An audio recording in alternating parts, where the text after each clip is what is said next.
It's Joe, your faithful host and co-founder of Command Control Power, the longest-running Apple consulting podcast. For 10 years, we've been getting together each and every week to bring you epic tales of tech support and business management, and I'm pretty sure we've saved a lot of people a ton of time by sharing our struggles and solutions. Starting now, we're shifting our focus to the Patreon community. That means the newest shows will be posted primarily on Patreon. How do you get the latest episodes? Visit commandcontrolpower.com and click on support. Pledge monthly, and you can instantly subscribe to the weekly patron-only episodes right in your favorite podcast app. If you already support us on Patreon, log in there to get your special link and subscribe to the patron-only show so you don't miss anything. Here on the public show, we'll be featuring classic episodes hand-selected for you from our catalog of over 500 episodes, along with occasional new episodes too. And remember, we're regularly releasing new content on Patreon, where you can join our community of supporters starting at just $15 per month, giving you access to the freshest content. We feature dozens of exclusive shows on Patreon where we speak a little more freely about how we make business decisions, navigate client relationships, manage our employees, and sometimes deal with mistakes and difficulties too. Plus, as a patron, you receive access to our entire back catalog where you can revisit classic episodes and learn from colleagues we've interviewed who've shared their own best practices. Visit commandcontrolpower.com and click support to pledge monthly on Patreon. We'd really appreciate your support, and we're confident your business will benefit from the wisdom of the community we've gathered there. Thanks for listening, and we hope you enjoy this episode of Command Control Power. Command Control Power is brought to you commercial-free thanks to the support of our community. Our VIP supporters include Jason Detbarn of Adigy.com, Watchman Monitoring, and Adam Angst of Tidbits Content Network. Thanks very much for supporting the show. Welcome back to part 2 of our conversation with Lucas Acosta of Foojee. We're going to join this conversation already in progress. And if you didn't hear the first part of that conversation, you can go back to part 1, which we broadcast 2 weeks ago. It doesn't have to be youth, but that ambition, or else maybe you feel like you don't wanna, like just flat out, I don't wanna. It's gonna take too much time. And there's that aspect of it as well, where you absolutely need to have that drive in you, or else it's just not gonna work. And there's that aspect of it too, personality and drive. And I want to acknowledge that because I've personally had seasons like that, right? Where you just, dadgummit, I'm exhausted. You got the kids, the family, the mortgage, especially as the kids grow and the time commitment increases with the kids. And what's funny is actually in that Rocket Fuel book, when it's talking to the founder about these two roles, visionary and integrator, it actually says, talking to the visionary, are you ready to let go a little bit? Are you ready to work less? Because isn't that crazy? And I'm over here, are you kidding me? And my CEO read the book too. It's not a secret. It's the purpose of the visionary is to be impactful with where the visionary spends their attention. The CEO, where the CEO spends their attention, so that, because you are the heartbeat of the company, the culture, the direction. And so going to a conference for a week and not having to look at tickets and actually being able to enjoy a beer with the goers and get involved with people's businesses and questions and really immerse yourself and be present at that conference instead of like just being full of anxiety about all of your customers back home. That's how you become an impactful visionary, is by slowing down. And it's a very weird thing to do that I did need permission from my coach at the time. We used him for 2 months during this implementation to tell me, like, you need to go. Our rule is that as the visionary, this isn't our rule, but the EOS rule, the CEO is not allowed any quarterly goals. Isn't that weird? You're right. Especially up to this point in our conversation, you might think that I'm just full of ambition and this guy like burns the midnight oil and I actually get 8 to 9 hours of sleep a night and I'm ready to stop working at least by 5. And so whenever you do implement some structure, it actually lets the visionary continue to focus on what makes them unique. And maybe that is playing with the new Ventura beta and listening to podcasts and tinkering in your MDM with, your upgrade process for Ventura, if that's what you like. I personally don't like tinkering in the MDM with the next OS coming out. And so that's why not outsourced, but that's why I removed my name from that box of senior engineer a few years ago, because that actually doesn't give me energy. It's fun, and I'm still watching all the keynotes, and I can read a KB article as good as anyone else, but that's not where I get my energy from, and that's not my unique contribution. So basically, yes, it requires effort to implement some structure, and that's the job of the CEO, believe it or not, the integrator, which again, we failed trying to implement this system or just any kind of structure for the first time we did it 2 years ago, because I was trying to do it all and convince everyone else that this was the way to go. And it wasn't until the coach sat me down with my integrator and said, Lucas, you can basically take a back seat now, buddy. And he was basically coaching my integrator on how to run the weekly meetings and how to set a quarterly goal and how to do an annual review. So having this structure, to put it a different way, actually unlocks the people that are on your team now. They're actually waiting. I can bet you that they are waiting to do more, to take on more responsibility. They just haven't been given the opportunity.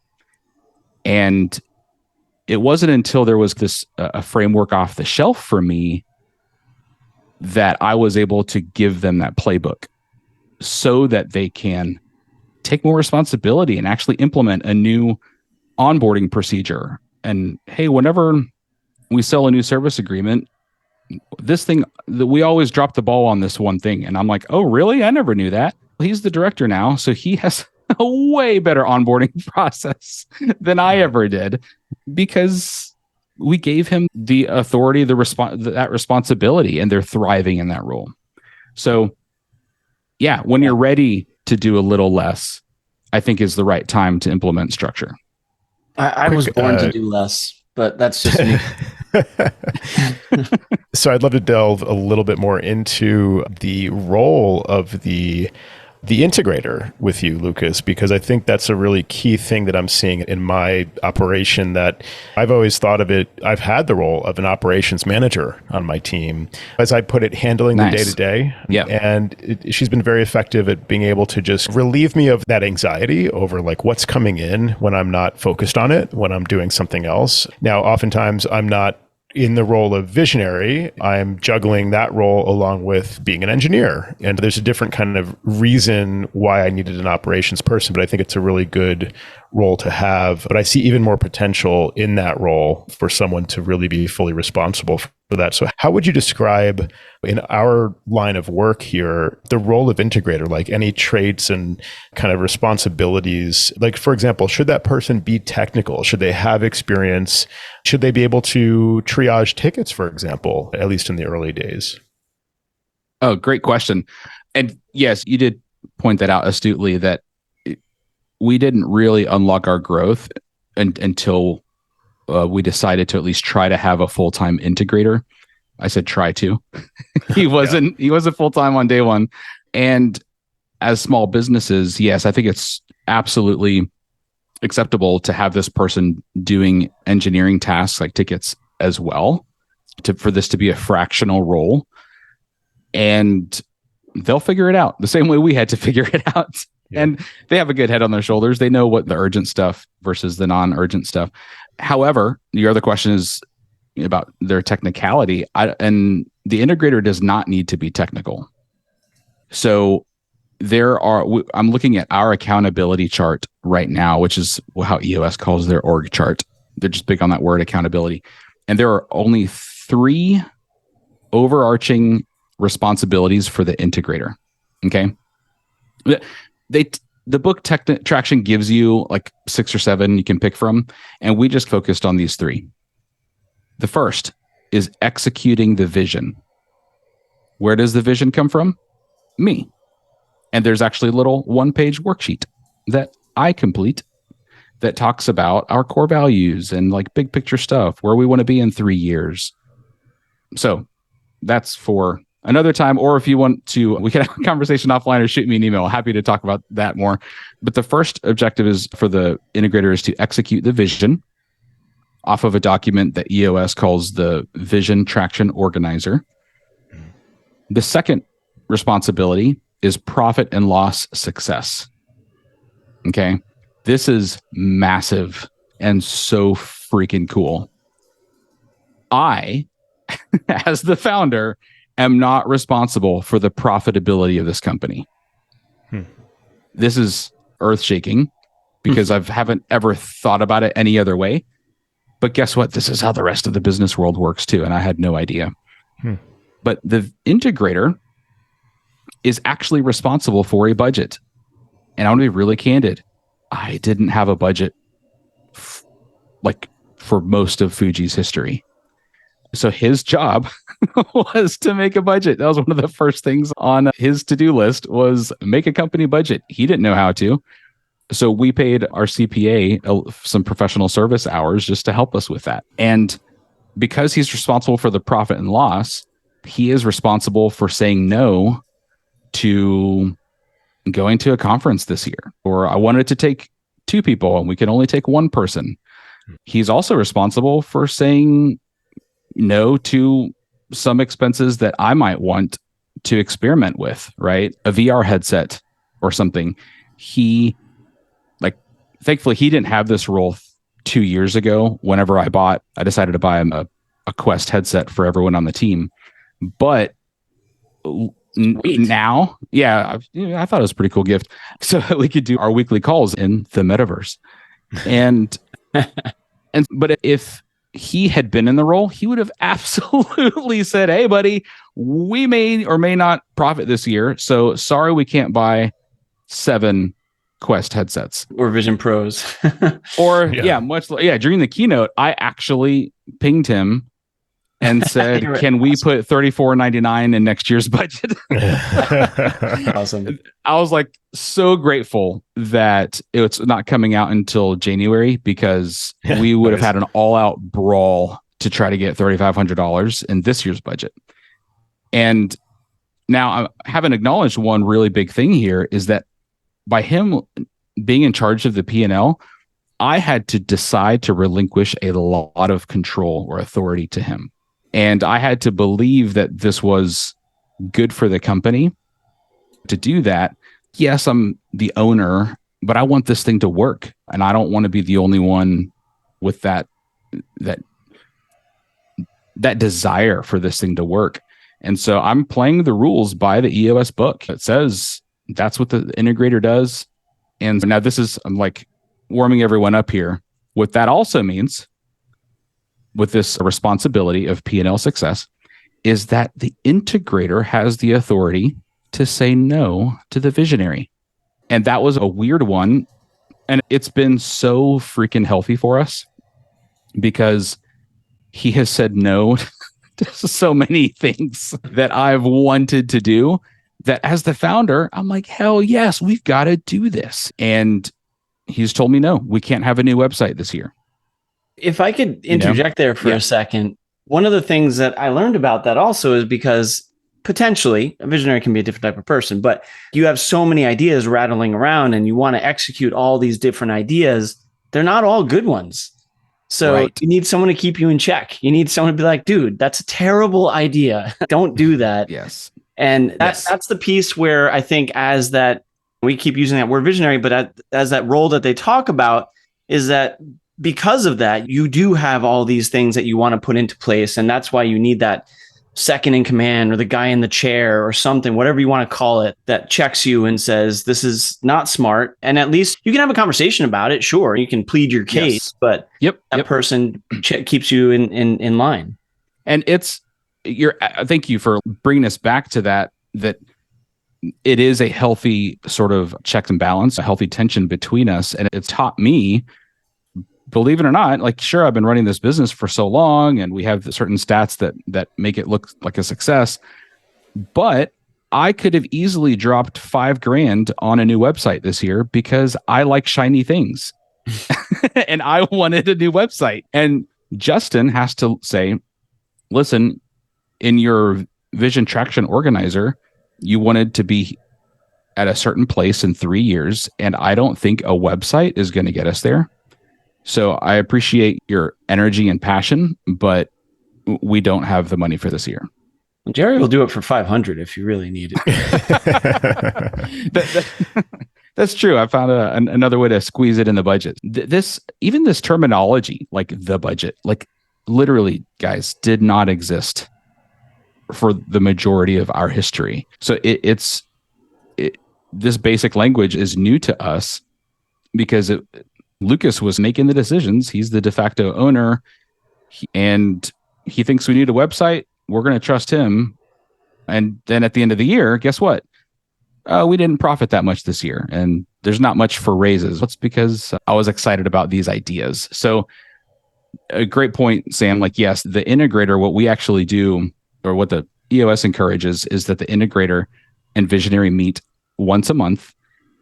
And I actually come with a note of all of my ideas, so I'm not bothering him throughout the month. And I was going to see if I could pull one up, but sometimes they're great ideas. Hey, I would like all of our new onboarding clients to get a welcome email that links to 3 videos or something. And we actually just hash it out. And we're at a coffee shop for most of the workday. It's 1 day a month. And so I go through all these ideas. Another idea was I would like a website for the Apple stores that we can always show them, just a resource, hopefully, with all their turnover, that they can learn about Foojee and know how to contact us. And it's just a special little page for them. And it might take me a day or so to implement because on our Squarespace website. And so even if I'm the one who's going to end up doing the idea, the VI, sorry for the jargon, visionary integrator relationship, the VI relationship is so healthy because it keeps me from chasing these squirrels that can completely derail a week. You think, oh, a little web page for this will just take a little bit of time, but it's actually your focus for the week or something. We come together and it's not always an all-out brawl. And actually, he always will refine the idea. And he's, okay, if we made this one website for the Apple stores, how are we going to know that it's a success? I'm like, okay, good idea. Maybe I'll track that and report it once a week to see how many hits we're getting. And I'll just keep a running little spreadsheet so we know if 3-6 months from now, if this website was even worth it. Hate to break it to everyone, but we just started this. So I can't report any data yet. But that was an idea just recently where I had to wait until we talked. Sometimes I don't wait the whole 30 days, but it's a good like cadence that keeps the company like focused on just a few things at a time instead of getting distracted. Yeah. And it doesn't, that relationship thing doesn't always necessarily work out either. Sometimes I'll tell you something really funny, Lucas, that I found it amusing anyway. But the reason why I bring that up about it doesn't always work is I'll just tell a quick story about a customer of mine where we had this person that was a CEO, and we were not a fan, just not a fan of this individual, just made our lives annoyingly hellish and did things just for the sake of doing them. So anyway, long story short is recently he said, next week is going to be my last Friday here at the company. And we were all like doing the happy dance over here and super psyched. And then I talked with a person that's our main contact at the company, and she was talking to me. She's like, yeah, I'm so thrilled he's gone, blah, blah, blah. But she also said, I think because they've gone through 2 COOs in the last year.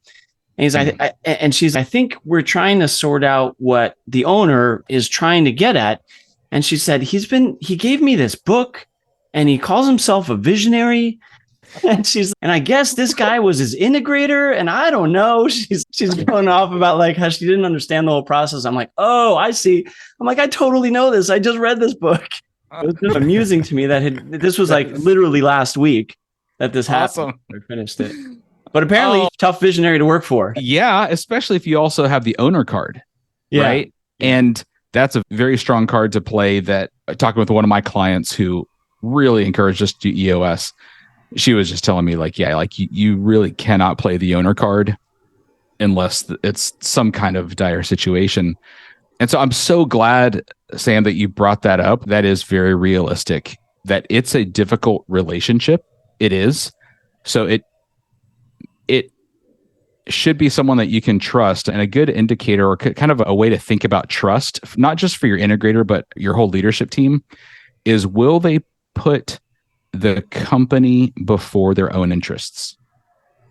Yeah. And a great illustration that I heard of one company that did using this as an example is during one of their quarterly meetings, a director decided that their role was not necessary for the future direction of the company.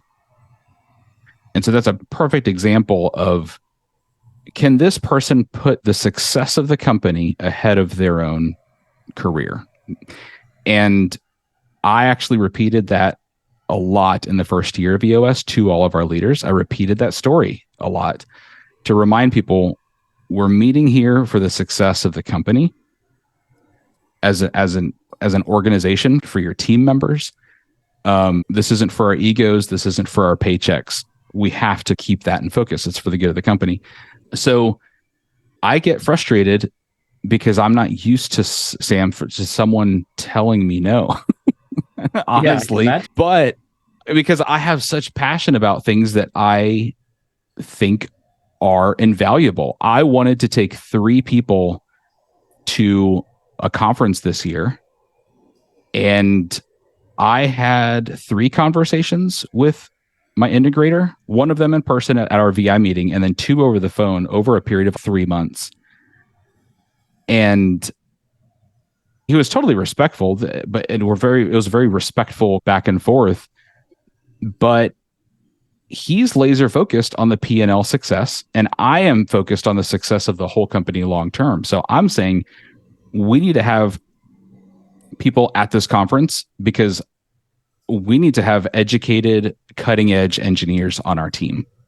Like the latest MDM tricks, sharing scripts, that camaraderie, getting to know people that we've only met online, like that's so valuable to improve the talent that we have on the team. And he says, abso-freaking-lutely, this is so important. I am putting it in next year's budget. Excellent. But so he's on board, but it pisses me off that he said no to me for this year. Oh, because it's next year's budget. Yeah. Next year's budget. Yeah. So because he wants to show a profit this year and needs to show, he told me just dead straight, it's a goal of his. He wants to prove that he can do this and that he can turn Foojee's financial story around as well. Instead of, hey, we're doing great, let's hire. Hey, we're doing great, let's do some raises, and a hot cobbled kind of way to treat profit. He wants to achieve profit like a real company like Apple and just have it. Like just have profit. And I'm really good at spending that profit on things that I think are super valuable. Then these are obviously like pretty deep topics, and they're very nuanced. And can we send one person to the conference maybe? And just you take one thing at a time, one idea at a time. And so to your point, Sam, it is a difficult relationship, but I've seen like the sharpening that it's done for us, because I know his intentions are in the right place. I've also happened to work with him for 11 years now. He just hit 11 years. So I know his character, and I'm not saying it takes 11 years, but it could be a difficult situation if I was like having to hire outside, like your client, Sam. Yeah. And you're just like hiring someone probably 6 figures, and you get to know someone real quick. I think if you have the money to just go and hire an integrator, which we did not have, I could see how he's a bit pickier, maybe. Yeah. By the way, the first one was gone within 60 days. Wow. Yeah. I was like, I just started to get to know this guy. And so as That's so fascinating. And I'm so glad you brought that up. I'm also like, it's interesting. It's almost, I don't know, encouraging, or it shows me like, yeah, it is difficult. And I'm still very close friends with my integrator.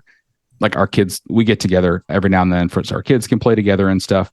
But we're having to, or let me say it this way, there's a lot of passion that goes into our conversations because he's going at it with this year's profit and loss success. Whereas it's very easy for me to see like the 3-year payoff for any idea. Like we should get everyone M2 MacBook Pros, or not that I had that idea, but that's an example. Like the visionary does have bad ideas. So there was one more thing that I wanted to mention on like the third responsibility of the integrator. That was a lot that we were just talking about, the profit and loss success. And there's a lot to be said about it because it introduces some friction that I think a lot of founders haven't had before, giving someone that authority to actually be the final say on the budget. It's a pretty big deal. Yeah. And he takes pride in that, rightly. Like it's actually very important. So yeah, that's come with its own really interesting kind of lessons. So the third thing that we have on our accountability chart for the integrator is keeping the train on time. So this is one thing that I was really bad at. I'm still really bad at. That's why I'm not an integrator. Is things like annual reviews. Okay. They just didn't get done. And if they did, like I didn't really have a good structure for it. It was like I would just take notes so I could see their last annual review that I talked to him on. So it's like performance reviews once a year. And he actually came up and did research and not invented, but created his own annual review process that he shared with me in one of our monthly meetings. Raises and having like a structure on how we're going to do raises from here on out. And that includes Lucas's raise too. It's crazy. Not that everyone has to do that, but I'm just telling you kind of what we did. And basically, and the meetings. So we do a once a week meeting with the leadership team, and he's running the meetings. He also runs the whole team meeting. We just call it the team meeting. And then there's the leadership meeting. And so what we mean by train running on time is he's actually the one running all of our meetings and the touch point and the approver for projects or exceptions, or are we going to give this person a discount because this happened? He keeps the train running on time. And so as you can imagine, between executing the vision, profit and loss success, and train running on time, he's talking to everyone more than I am. He is really the heartbeat of the company. And so it's an important person to select. And he was doing, tickets for the first several months. And little by little, it just happens little by little that months to where he could just have more time, or take the literal way to do it is to take fewer tickets, right? Because that's the slow way that he did it. Is he would want to have 0 response time for all of our employees. For all of our clients. And he would be in there because it felt good to be part of the team, to be in the ticketing queue, taking tickets. And I helped him see that's actually hurting the company. And so little by little, he took fewer and fewer tickets and just let the team sit with 3 tickets in the queue that are going unanswered. As long as we're still hitting our guaranteed response time, he shouldn't be touching those. So that's how that started, is giving ourselves permission to not reply to a ticket immediately, because we get that dopamine hit, we get that pride in answering the client like as soon as possible. However, at the end of some tickets are urgent, but you'd be surprised that a lot of tickets are not urgent. And that is another muscle that we had to learn, one person at a time, as they moved into leadership, having to teach them, like, we don't have to answer it immediately. But let the engineering team do what they do, and we have to trust them. But we're here as backup. if needed. So that's, I guess, the three main responsibilities of our integrator. Well, there's a lot to think about there with that role, and make sure that person's right for it. And that's not easy. And I suspect that's one of the reasons why this owner / visionary went through a couple people, but because you have to give up that control. And I know I'm a little controlling, so it might be hard for me to give up that.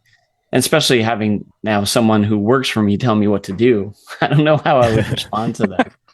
Yeah. I like that concept, though. I do see it as, I think, as you put it, Lucas, a healthy tension between the visionary and the integrator, and specifically with the visionary oftentimes being the founder and maybe the original kind of one-person operation, the assumption being that they can call all the shots. Giving up some of that authority to the integrator is the trade-off for also not having to carry the full burden of responsibility to be profitable or to achieve the company goals and things like that. And if we want to be able to share some of the burden of responsibility, we do have to also necessarily give up some of that authority to the integrator role to be able to be in healthy tension with us, to question some of our decisions, to interrogate some of our ideas, and to just help us in running the company. So that's how you achieve those goals, is to give up some of that authority. But yeah, I think that's a hard muscle to retrain after 10 or 20 years in operations, calling all the shots. It's just really a new way of thinking about things. It is. And when I first read Rocket Fuel, the reason why it's, I'm sharing a lot of weird difficult things here. Like, why on earth would someone do this? Also, there's like, why are we talking about this anyway? What hit me like a ton of bricks when I was listening to the audiobook Rocket Fuel was the fact that someone else on the planet would actually enjoy all of that difficult work of operating a business. Because I thought no one enjoyed it, but we just all did it, and that we just take some pride in being able to like do all these things and still be sustainable and turn a profit. But the audiobook is literally telling you, like, go and be free. If you didn't have to do certain things, what would you do? And I'm over here, obviously, I would go to conferences, I would talk to people on podcasts, I would listen to, I would write email newsletters to my clients. I would call my favorite clients, my VIPs. I would mentor people on our team. I would get roped into certain tickets and teach them about iSCSI. And yeah, of course, that'd be my dream, but that'll never happen. And like the book literally said, the things that you want to do are attainable. And this is how like companies operate. It's like with structure, and the job of the integrator is to do the really crappy stuff that's really difficult, and they actually like it if it's the right person. So that is, I guess, the payoff that I want to remind us of, right? Like all this new weird way to think about stuff. The payoff is to be able to spend time doing what is unique to you, like your unique gifts, your unique strengths. And for a lot of founders, sure, a lot of founders, that is like talking with customers and going to conferences and things like that. But I'll be honest with you guys, one thing I was afraid of is I really just want to break. Like I've been doing this for a really long time. And after some conversations with close people, my wife and that coach and stuff, it's people who've been down this path, they said that's called burnout. Yeah. Actually, it's like, no, really, I'm a hard worker. Like, what do you mean burnout? I'm not waking up in sweats or anything like dramatic, but the coach was like, yeah, it's called burnout. Like, you've been just running this thing for 13 years. And yeah, like that totally makes sense. And so you'll have a season where you might slow down a little bit. However, you get to find that energy again. And I'm like pumped about a new keynote, or, oh, sweet, it's time to hire again. I get to go spend a few days with our new hire, training them. And I'm spending time kind of injecting that passion of Foojee, of why I started this to begin with. So I think, and Joe, you started this conversation in the first very early part saying we're used to multitasking, right? Like we enjoy multitasking and having a different thing to do every day, but not everyone. But as a consultant, odds are you kind of like it, and so I still get to do that. It's just not necessarily with really important MDM projects that have a deadline for tomorrow. That's off my plate. Even if I didn't want it to be, my integrator would probably say, "Why are you on this MDM project right now?" And I would have to tell them they're doing this one little unique thing that they haven't done before, so I'm going to show up for one day, and that's awesome for the CEO to show up in a client project. Phenomenal. I get to shake hands, really solidify the trust with a client. Yeah, like having that freedom is amazing, but you do have to change the structure first, right, before you can have that freedom. Yeah, there's an aspect of front loading a lot of the work in any of these scenarios where, like I said earlier, you might be wearing an extra hat during the kind of process of implementing some of these new frameworks and processes. The end result is that you get to hand some of your hats to the more appropriate people for those roles, and also benefit from a better overall system, or a system of managing the operations in the company, which benefits everybody. Because, what some of our employees probably want is stability over the long run. They want to know that they have job security.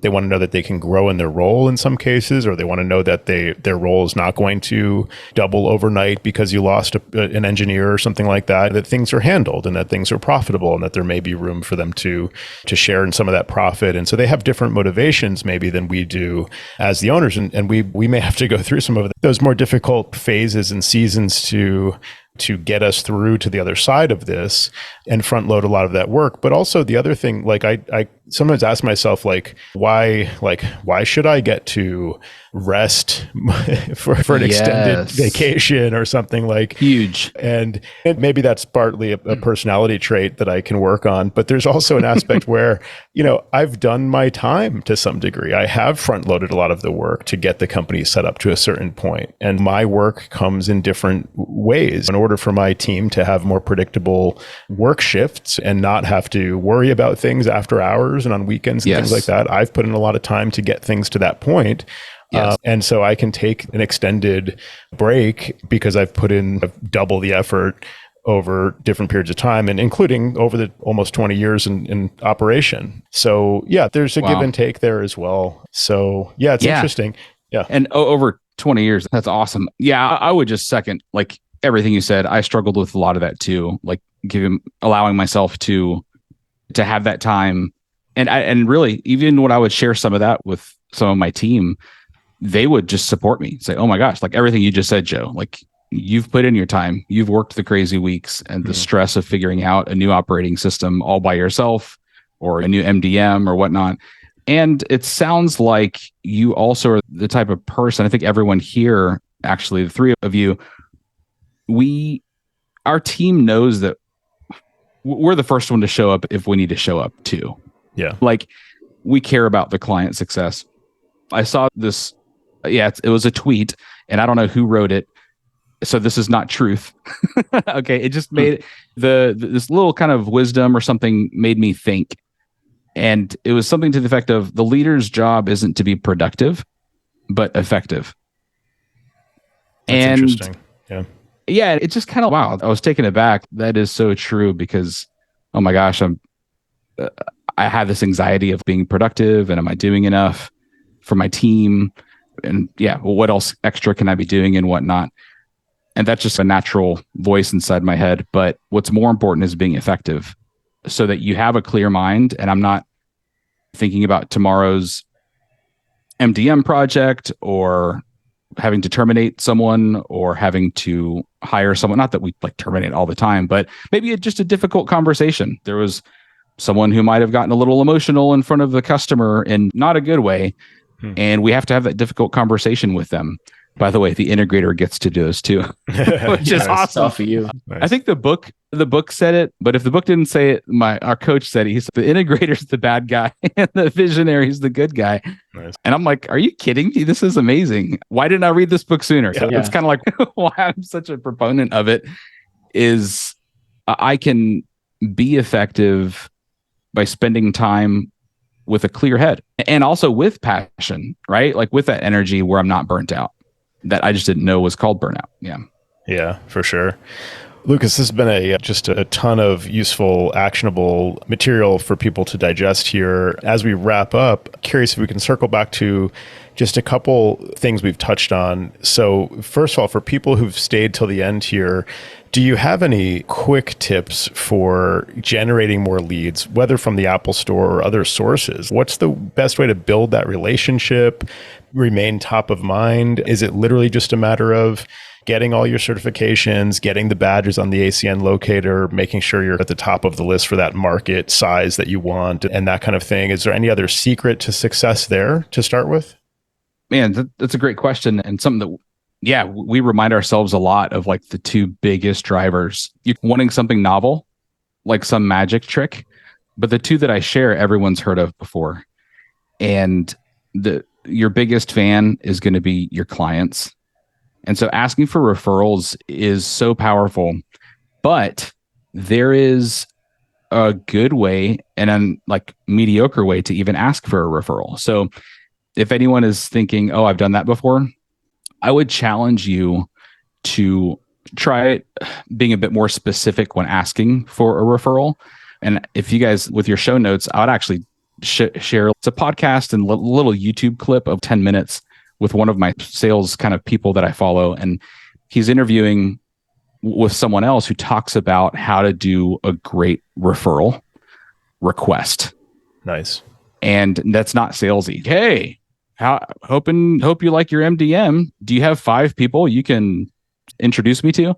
But being a bit more intentional and just being honest with them. Listen, I'm really trying to grow this company. By the way, that is a very important line. We've had customers say, oh, I'm so excited that you're wanting to grow.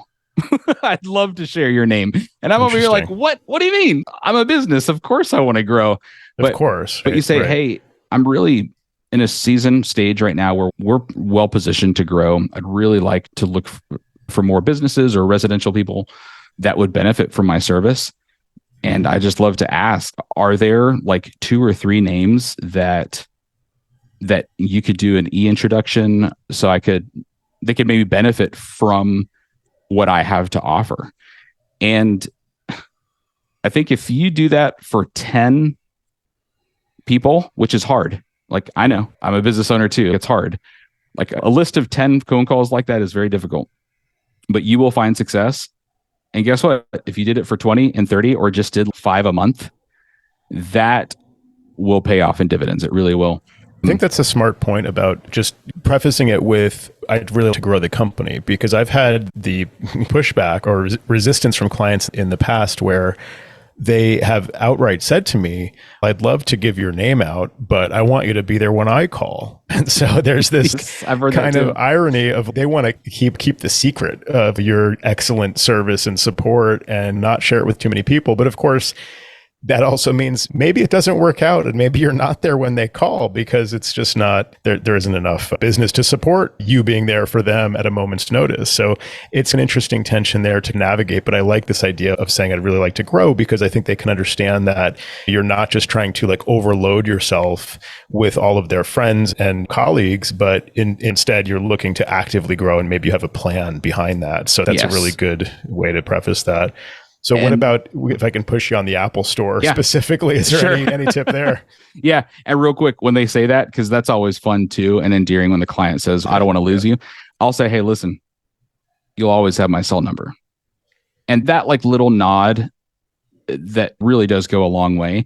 You don't have to tell that to 100 people, right? But out of your referrals that you're going to call of that list, go ahead and just tell them that. Hey, look, by the way, you're always going to have my cell number. And honestly, I personally give that out, but I would say something like, you were here first or something like that. Yeah, totally. Yeah. And I have found some of my most loyal, oldest clients. I'm just found out like, oh, they just did a ticket with one of my new hires and they didn't even let me know about that. That's incredible. And so I just sent him an email telling him that's awesome. And I'd love to hear how it went. So anyway, the second thing is the Apple stores. So the way, man, I'll try to make this really succinct, but I try to think of the Apple teams, the 1, 2, or 3 people at each store as prospects, like leads, if you will. And I try to look at them like relationships that I want to build intentionally. Once a week, I know that's probably a tall order, so maybe once every other week. But if you can have like your to-do app just remind you to call the pro. In a perfect world, I would say everyone on the team to make some sort of touch point. But I know we're all multitasking, so I would say at least with each store once a week or once every 2 weeks to try to deepen the friendship with those Apple Store business team members. Try to deepen the friendship by once you meet them. I have a little checklist. Like the second step is to then reach out to them and say, hey, I'd love to show you what our service agreement looks like, so you have an idea of how we work with the customers that you introduce us to. And they're like, oh yeah, that'd be great. Come on by. Cool. So then we spend a whole session just talking about our service agreement. And guess what? A couple days later, we get a lead usually because it's top of mind. And then the third step might be like a coffee, right? And that's probably a few weeks down the road at this point. And you're like, coffee for what? It doesn't matter. Just coffee. Hey, think about what is a hot topic at that current time, or something that you think they might really be interested in and seeing. Hey, we use this cool MDM called blank, and I'm just touching base with each of the stores to see, would you guys want me to drop by for just an hour? Maybe we could even go to the coffee shop in the mall, and I could just show you like our MDM. It's so cool. I can show you some cool tricks that we can do with it. And they're usually going to love that idea. So you're intentionally building a friendship with them. And the next call could be like, hey, I want to show you this cool backup software that we have, because you guys know iCloud doesn't back up your Macs. And we have a business tool for Macs to back up all of our client data. Could I come by and show that to you? So if you think about it, each of us have just so much cool, nerdy information that would help our Apple team's customers. And we just don't know how valuable that is. And so what I would say is just always be thinking of a reason to go spend time with them. And a lead will probably come that week or a following week after meeting with them, and probably not again. It's very strange. We've all been doing this for a very long time, but I'm still surprised, and I shouldn't be surprised, that leads only happen when you show up. Yeah. Because the retail environment is so fast moving, right? They have store downloads and corporate updates and all this stuff every day, just like in their face, that they actually will forget about you. They forget about us all the time because they're doing a lot of blocking and tackling. And so we have to just constantly be showing them useful information that they'll remember when it comes to taking care of their customers. Yeah, it's keeping you top of mind. It's also demonstrating availability. It's like letting them have the sense that like you will be there when they call. You will be there for the client to have that follow through, so that when the Apple Store makes the referral, they're not going to hear back from the client saying, yeah, nothing ever happened with that. I never heard back, or yes, making it the Apple Store's problem again. So yeah, that serves a lot of good purposes there. And of course, there's the cynical take of what have you done for me lately? But I think there's a lot of it's a very natural thing. Like you said, it's very fast paced, and you have to just actively stay top of mind and demonstrate that you're still looking for business and you're available and this is what you can do. And the more information you can share with them about how to talk to their clients, with things that they can share with their clients to address their clients' concerns and things, the better that they'll see you as a resource. Yeah, those are some really good tips for people. It takes a lot of work. I think that some people sign up for the ACN program and think that once you're in the locator, you just open up the floodgates and the leads will come, but it's not quite that way anymore. Yeah, it takes some work. Yep. Yeah, it's not. And it is about the relationships. And you mentioned having your locator up to date. Like, yes, that is important, but showing them value. And I would just try to challenge yourself. I learned this a long time ago from a sales mentor, is put 51% into that relationship. So you've got to be showing them the cool apps you're using, show them what it looks like to sign on a new customer in your business, teach them ABM, because a lot of these new hires don't know what Apple Business Manager actually looks like. Like, just lean into that relationship, because they just have very busy schedules. Yeah, and I love the idea of a landing page that you shared earlier where, either for facing leads coming from the Apple Store to just speak to them directly, because it's like almost if you're a podcast listener and you visit a link provided as part of an advertisement or something, it's welcome listeners of whatever. Yeah. And you have this immediate connection with the person. And also, I think you mentioned having a landing page specifically for the Apple Store to just learn more about what you do and speaking to them and their kind of level of experience and how you can help them help their customers as well. I've thought about doing a show about what we do and how to understand what the ACN even is from the perspective of an Apple Store employee. So something that we could link people to. I think those are some really interesting ideas. Yeah. That is a cool idea because like marketing 101, like you have to meet the customer where they are. You have to meet the Apple business team member where they are. And if it is a podcast show, that's a great idea. We did an iBook years ago, and it turns out it was actually hard for them to remember to use an iBook. So that was a wasted experiment. I don't know how many hours we sunk into that. So we're doing a web page right now. The jury is out on if it'll be successful. But yeah, just like giving them resources, and there's a lot of repetition by the consultant because now they're having like new business experience people every 3 to 6 months. So there's always going to be someone new on that team whenever you go in. Yeah. This has been a really interesting conversation, Lucas. I've got a lot of material to process in re-listening to this, and I know our listeners do too. And you're pretty active in Slack, I think. If people have follow-up questions and want to just ping you there, would that be welcome? Oh man, I would love that. Yeah, in Slack, I'm trying to use some of this time to share like some concrete lessons as well on lucasacosta.com. And so that's been a fun exercise where my writings don't have to be on our company Foojee blog. So you can check us out there or shoot me an email. Yeah, lucas@foojee.com. Awesome.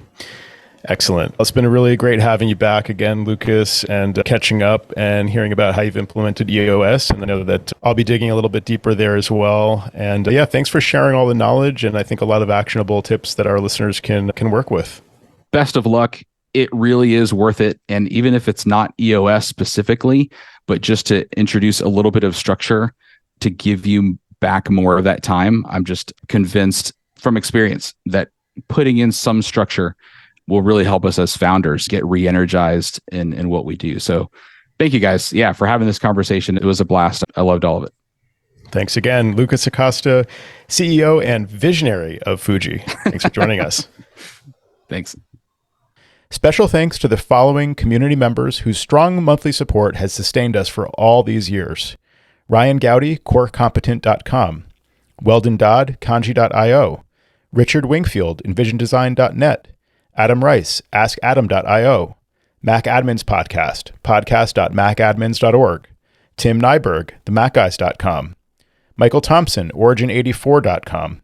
Matthew Waples, Waples.net. Tom Puls, BoxIT.tech. Jerome Potters, PITPro.nl. Steve Sorbo, MacSOS.biz. Andy Espo, CallAndy.com. And Nate Sinal, WeAreScout.com. Thank you all very much, and thanks to our patrons at every level of support. If you enjoy the show, we really would love your support. And if you already support us and can increase your monthly pledge, we really do find that encouraging. CommandControlPower.com and click support. Thanks very much for listening and for supporting the show.